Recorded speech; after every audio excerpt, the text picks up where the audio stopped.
Halo Sobat Manhwa, bagaimana kabar kalian? Semoga kalian selalu dalam keadaan sehat. Kali ini kita akan kembali melanjutkan cerita Kick Off Sang Underdog Part 7.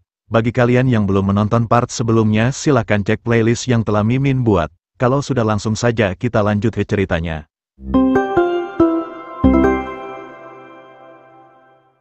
Di saat Seng Ho pergi, si kacamata langsung mengejarnya yang kita sebut saja Nathan. Nathan memberikan Seng Ho handuk untuk melap rambutnya sambil menanyakan apakah Seng Ho benar sangat berperan dalam seleksi seperti yang dikatakan anak-anak lainnya. Seng Ho hanya tertawa dan menjawabnya kalau ia memang bermain cukup bagus tapi tidaklah sehebat itu. Sambil melap rambutnya, Seng Ho mengatakan bahwa ia sebenarnya bisa tampil bagus di seleksi hari itu karena penjaga gawang musuh yang tidak becus sehingga ia banyak mencetak gol. Nathan seketika tersenyum kegirangan dan mengajak Seng Ho untuk bergabung dengan tim Yongjae. Nathan memberitahukan bahwa semua senior berada dalam pihak mereka dan Seng Ho juga cocok dengan mereka. Sambil melihat kepergian Kang Maru dan Yuna, Seng Ho terdiam sejenak lalu mengatakan kalau ini sepertinya terdengar bagus. Nathan langsung merangkul Seng Ho dan mengatakan kalau keputusan Seng Ho sudah sangat bagus. Nathan bahkan memujinya dengan menyebut Seng Ho adalah pemain sepak bola sejati.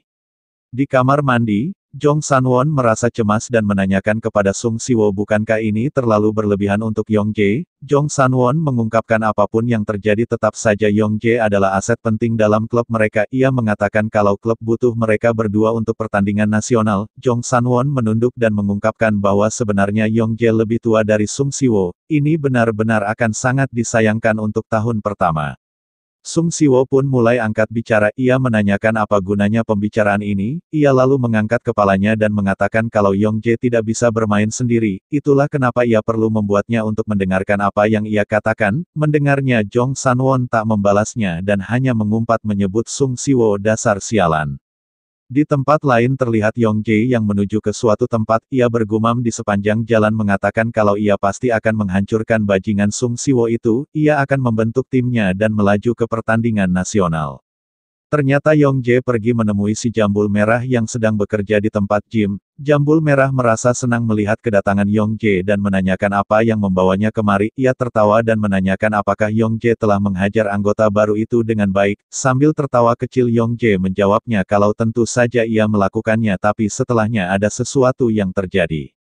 Yongjae kemudian mulai menjelaskan semuanya sambil menyembunyikan fakta kalau dialah yang kalah melawan Kang Maru. Si Jambul Merah yang mendengar cerita Yongjae, ia pun dengan senang hati ingin bergabung ke dalam tim Yongjae, di mana ini membuat Yongjae merasa senang. Sambil tertawa, Jambul Kuning mengungkapkan kalau sebenarnya ia mengakui Sung Siwo adalah pemain yang hebat, tapi ia membencinya karena dia selalu bertingkah seperti pelatih. Jadi sepertinya ini adalah waktu yang tepat untuk membalasnya. Si Jambul Kuning juga mengatakan kalau Sung Siwo terlalu santai dan fokus ke latihan dasar saja yang membuat mereka merasa bosan. Jadi jika mereka bisa mengalahkannya maka dia tidak akan mengganggu dan melirik mereka lagi. Di waktu yang bersamaan seorang anggota gym memanggil si Jambul Merah untuk membersihkan lantainya, di mana dengan cepat si Jambul Merah langsung pergi melakukan tugasnya sambil mengatakan kepada Yongjae kalau ia berada di pihaknya, jadi Yongjae tak perlu merasa khawatir. Dengan masuknya si Jambul Merah di tim mereka, Yongjae sangat percaya diri kalau timnya pasti akan menghancurkan Sung Siwo.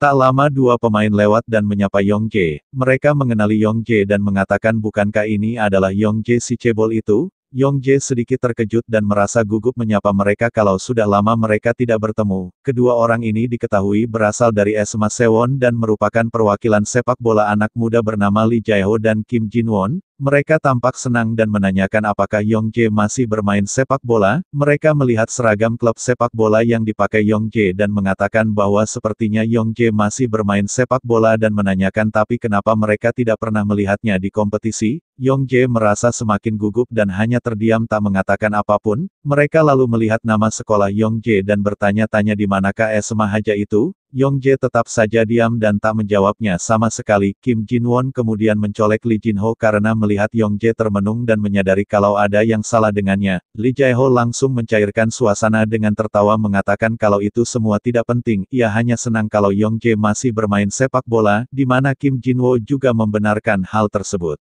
Yongjae pun akhirnya mulai angkat bicara mengatakan kalau ia sangat iri kepada mereka karena mereka adalah perwakilan sepak bola anak muda. Mereka menyangkalnya meminta Yongjae agar tidak perlu merasa iri. Mereka mengajak Yongjae untuk datang ke lapangan di akhir pekan dan bertanding bersama. Mereka mengatakan bahwa ini pasti akan sangat menyenangkan jika mereka bermain sepak bola seperti dulu lagi. Mendengarnya membuat Yongjae kembali bersemangat. Ia mengatakan kalau sebenarnya ia juga sangat ingin bermain sepak bola dengan mereka seperti dulu. Yongjae meminta mereka kalau sebaiknya mereka harus bermain di akhir pekan ini. Waktu berjalan cepat dan tibalah hari pertandingan. Ini adalah tim Yongjae di mana ia juga membawa Lee Jae-ho dan Kim Jin-won ikut bergabung bersama timnya untuk menghancurkan Sung Si-woo. Selain itu ada juga Seng Ho yang akan ikut berpartisipasi. Melihat para pemain tim Yongjae, mereka berdua mengatakan ini sungguh susunan tim yang sangat luar biasa. Ada Seo Min-jun dan Dogu Il-gyu yang merupakan pemain klub sepak bola SMA Haja tahun kedua. Seng Ho dan Jambul Merah yang merupakan pemain tahun pertama dan ketiga, di mana kemampuan Seng Ho sudah tidak diragukan lagi yang mampu menghancurkan lawannya hanya dalam waktu 5 menit di seleksi sebelumnya. Dan yang lebih mengejutkannya kapten klub sepak bola SMA Haja Jong San-won yang biasanya dekat dengan Sung Si-woo malah bergabung dengan tim Yongjae. Mereka berdua yang melihatnya terkejut dan tak habis pikir bagaimana ini bisa terjadi. Seketika mereka dibuat lebih terkejut lagi dengan mulut yang terbuka lebar ketika melihat dua pemain luar yang dibawa Yongjae. Tak lain itu adalah Lee Jae-ho dan Kim Jin-woo yang merupakan perwakilan sepak bola anak muda. Mereka berdua lalu melirik ke arah tim Sung Si-woo dan merasa bahwa ini sangat tidak imbang, karena bagaimanapun juga ini pasti tidak akan mudah bahkan untuk Sung Si-woo sekalipun jika melihat susunan pemain yang dibawa Yongjae. Sung Si-woo dan Jong San-won kemudian saling menatap satu sama lain yang entah apa yang terjadi dengan mereka.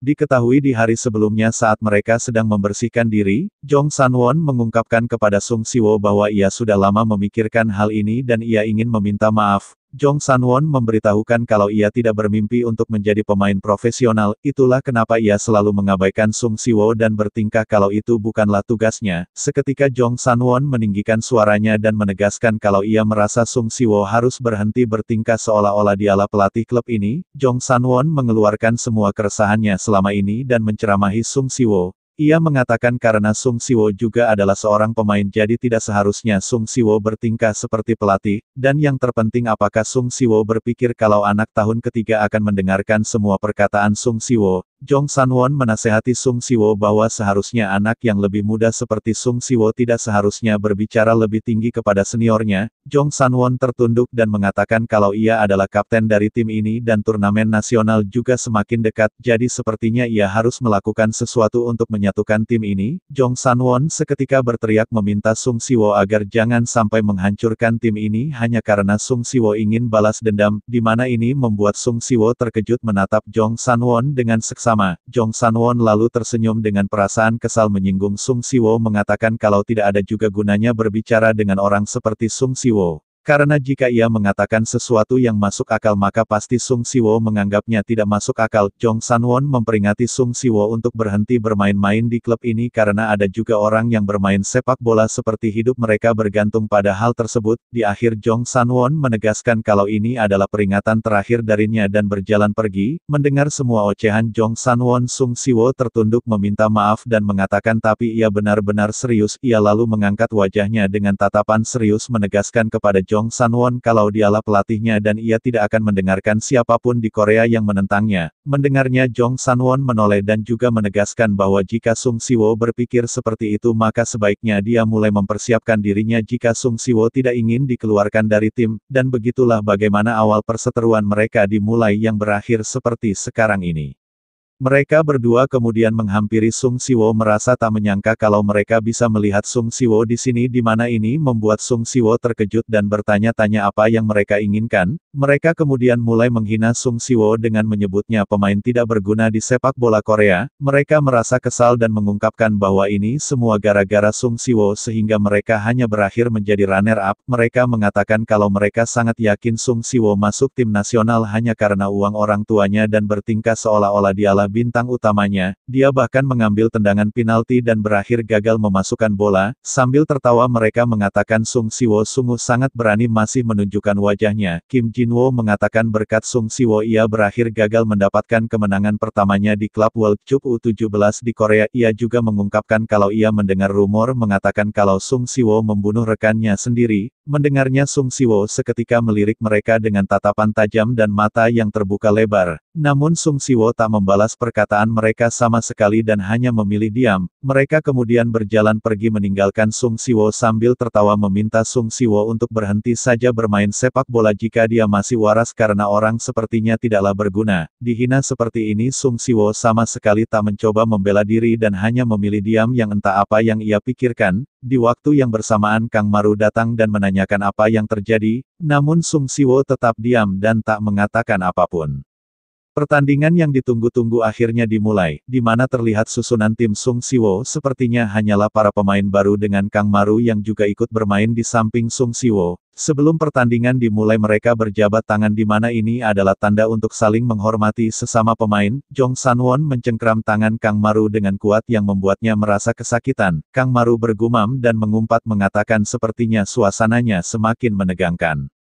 Semua pemain kemudian bersiap di posisi mereka masing-masing. Wasit menjelaskan kembali bahwa setiap babak pertandingan berdurasi 30 menit. Nathan begitu bersemangat meregangkan bahunya tak sabar ingin mencetak gol. Yong Jae yang berada di belakangnya kemudian memanggilnya sambil memberitahunya bahwa ada hal penting yang harus Nathan lakukan. Nathan menoleh begitu bersemangat menanyakan apa yang harus ia lakukan, apakah ia akan bermain sebagai striker kedua atau pemain gelandang. Namun harapannya seketika sirna ketika Yong Jae menyuruhnya untuk keluar sebentar karena dia akan menjadi pemain cadangan. Selain itu Yong Jae juga menyuruhnya untuk membelikan mereka beberapa minuman selama Nathan beristirahat. Nathan yang mendengarnya raut wajahnya seketika berubah menjadi sangat kesal namun ia tak bisa menolaknya. Ia pun melampiaskannya dengan mengumpat menyebut Yong Jae dasar bajingan. Sementara mereka berdua yang baru bergabung Lee Jae-ho merasa kebingungan apa yang harus mereka lakukan. Sambil merapikan bajunya Kim Jin-ho mengatakan kalau ia juga tidak tahu yang penting mereka berlari saja dulu. Peluit tanda dimulainya pertandingan akhirnya ditiup, di mana tim Yong Jae yang menguasai bola lebih dulu. Di luar lapangan Yuna dan Park Chadol juga datang dan berteriak tepat saat peluit berbunyi. Yuna mengatakan ini sungguh benar-benar membuatnya sangat gugup, melihat pemain dari SMA Sawon Park Chadol merasa gugup dan mengatakan bahwa sepertinya ini akan menarik. Ia sangat penasaran bagaimana dua pemain perwakilan sepak bola anak muda ini akan menunjukkan kemampuan mereka. Secara perlahan Lee Jae-ho menggiring bola ke depan sambil mengatur strategi melihat ke sana kemari di mana Kang Maru yang akan menjaganya. Sung Siwo yang melihatnya berteriak meminta timnya untuk jangan mendekati mereka dan tunggu saja mereka. Sung memperingati timnya agar jangan sampai bermain dengan gaya bermain lawan. Kang Maru yang menjaganya dengan serius bergumam mengatakan kalau ia hanya perlu mengganggu orang ini dan membuatnya kebingungan. Lee Jae-ho melirik ke sana kemari mengatakan kemanakah ia harus mengoper sambil menendang bolanya dengan pelan seolah-olah ia tak sengaja melakukannya. Bola dengan pelan menggelinding ke arah Kang Maru di mana ini membuat Kang Maru bertanya-tanya apa yang sedang terjadi. Melihat wajah Lee Jae-ho yang tampak bodoh Kang Maru bergumam mengatakan kalau sepertinya orang ini baru saja membuat kesalahan. Merasa kalau ini adalah kesempatannya Kang Maru dengan cepat berlari menghampiri bola. Lee Jae-ho tersenyum kegirangan dan juga langsung melesat cepat mengejar bola tersebut. Seketika Lee Jae-ho langsung muncul di hadapan Kang Maru sambil tersenyum memberitahu Kang Maru kalau dia baru saja melakukan tindakan bodoh. Dengan cepat Lee Jae-ho langsung menendang bola tersebut lebih dulu melewati selangkangan Kang Maru. Ia berhasil melewati Kang Maru dengan mudah dan melesat cepat ke depan. Sung Siwo yang melihatnya merasa kesal dan langsung bergegas mengejar Lee Jae-ho. Dengan cepat Sung Siwo muncul di samping Lee Jae-ho mencoba menghadangnya. Sung Siwo bergumam mengungkapkan bahwa Lee Jae-ho adalah merupakan fullback tapi kemampuan menyerangnya tidak boleh diremehkan. Sung Siwo mengatakan ini akan menjadi sangat bahaya jika ia membiarkan Lee Jae-ho tanpa penjagaan. Dari sisi lapangan Seng Ho datang membantu yang dijaga oleh satu pemain lawan memberikan opsi mengumpan kepada Lee Jae-ho. Pemain yang menjaga Seng Ho kita sebut saja Jones merasa kalau Lee Jae-ho tidak akan melakukan umpan. Atas dasar pemikirannya itu ia pun berlari menuju Lee Jae-ho dengan niat ingin menghadangnya dari dua arah. Melihatnya sontak Sung Siwo berteriak menyuruhnya agar tidak mendekat di mana terlihat Lee Jae-ho tersenyum tipis. Lee Jae-ho seketika langsung menendang bola ke depan dengan cepat yang membuat Jones bertanya-tanya apa yang dilakukan orang ini. Namun dengan cepat Lee Jae-ho langsung melesat mengejar bola tersebut layaknya meriam yang meledak. Semua orang yang melihatnya dibuat tercengang mengatakan ini sungguh luar biasa bagaimana cara dia melakukannya. Sementara itu Park Chadol sambil melihat buku catatannya mengungkapkan bahwa Lee Jae-ho dari SMA Sewon dijuluki sebagai Calverin yang artinya meriam dari abad ke-16. Seng Ho yang melihatnya juga ikut merasa kagum sambil mengatakan ini benar-benar keren. Dengan cepat Lee Jae-ho kembali mengamankan bolanya menggiring ke depan sambil mencari rekannya yang memiliki peluang bagus. Setelah mengunci targetnya, Lee Jae-ho langsung melepaskan umpan silang ke sisi lain lapangan. Pemain yang siap menerima umpan tersebut ada Seng Ho dan striker utama SMA Haja si Jambul Merah. Namun bola melesat lebih jauh ke sisi lapangan yang berhasil diamankan oleh Yong Jae yang merupakan penyerang sayap utama. Yong Jae mendribel bola secara perlahan mencari celah menerobos di mana ia dijaga dengan ketat oleh Hyung Seok. Seng Ho dan Jambul Merah dengan cepat berada di depan dan meminta bola menggulurkan tangan mereka. Di situasi ini Hyung Seok merasa kebingungan dan bertanya-tanya siapa yang akan menerima umpan. Namun Yong Jae tak melakukannya dan memilih mendribel bola dengan kecepatan tinggi mengecoh Hyung Seok yang membuatnya terkejut. Setelah itu Yong Jae menendang bolanya sedikit ke depan dengan ujung sepatunya untuk membuka ruang, dan dengan cepat langsung melepaskan tendangan keras yang melengkung mengincar sudut gawang. Bola tersebut memantul di tiang gawang dan berhasil masuk ke dalam gawang di mana kiper tak bisa menjangkaunya. Sung Siwo dan Kang Maru terdiam melihat aksi Yong Jae dengan mata yang terbuka lebar, tak menyangka kalau tendangan cantik itu akan masuk. Yong Jae berlari penuh semangat dan kegirangan sambil bersorak menutupi wajahnya dengan bajunya. Jambul Merah mengejarnya dari belakang memberinya selamat kerja bagus. Park Cha-dol yang melihat penampilan barusan merasa cemas dan khawatir mengungkapkan bahwa tim Yong Jae sangat kuat. Ia mengatakan kalau ini akan sulit bagi Sung Siwo dan timnya untuk menghadapi mereka. Nah, sekian dulu pembahasan cerita kali ini. Perjalanan Kang Maru masih jauh, dan banyak hal yang akan terjadi dalam hidupnya. Apakah ia akan mencapai impiannya? Temukan jawabannya di kelanjutan cerita berikutnya. Jangan lupa untuk like, komen, dan subscribe agar kalian tidak ketinggalan kisah seru berikutnya. Sampai jumpa di video berikutnya.